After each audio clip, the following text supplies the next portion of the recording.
Talking about what we were discussing before the break, the stop and frisk decision, and someone who is, well, there's no bigger expert on it than Heather McDonald of City Journal, where she is a contributing editor.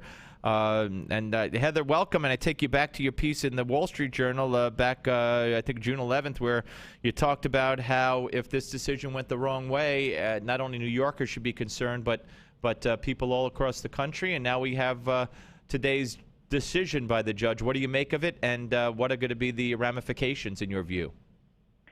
Well, it's a sad day, I think, for law-abiding individuals across the country, because the judge has really bought nearly every aspect of the advocates' arguments against the police in a way that just completely is blind to the reality of what crime means in a neighborhood. And it's going to cause police departments across the country, if they want to avoid this type of negative publicity and what's going to be an extremely costly, unnecessary set of new bureaucracy and oversight, to pull back on proactive policing.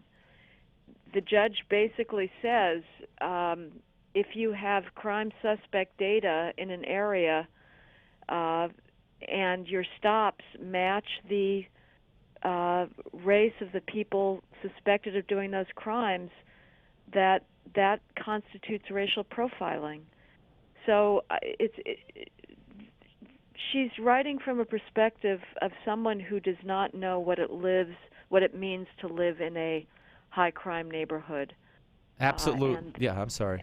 And the utter necessity that the police are the only ones who are able to bring safety and freedom from fear to those residents. And of course, and the judge talking about how it's disproportionate stopping of minorities, and how it's a violation of the Constitution. And you point out over and over again that when you look at who's committing the crimes and who's being killed, it's minorities disproportionately committing these crimes.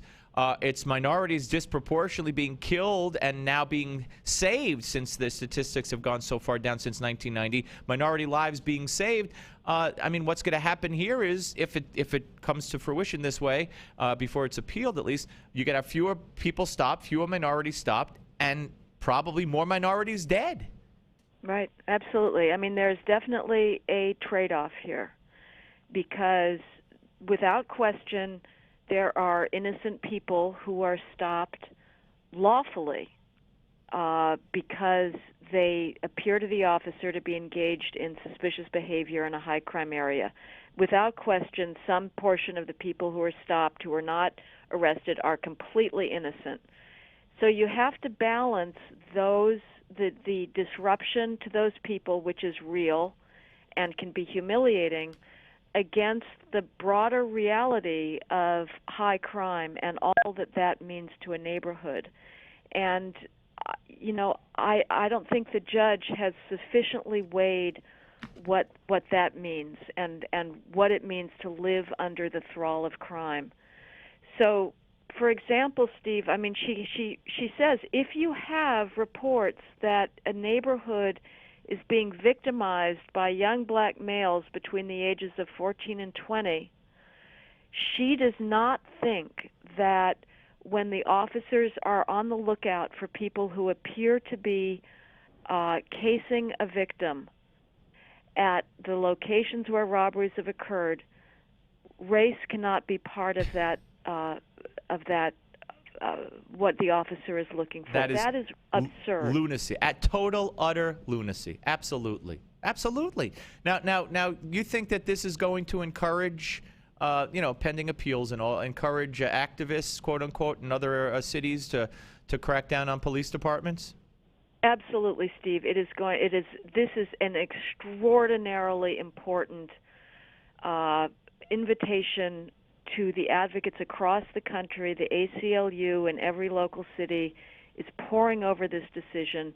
It validates every specious argument that has been made against the police, and every department that is policing effectively and going after crime and going where victims are asking for protection generates the identical statistics that the NYPD does. The NYPD documents their statistics to an extraordinary degree, their crime activity rather, to an extraordinary degree, and many departments are not recording their activity to the same extent. But if they do, and if the ACLU can get its hands on similar stop and arrest data, there are hundreds, if not thousands, of lawsuits waiting in the wings. Yep.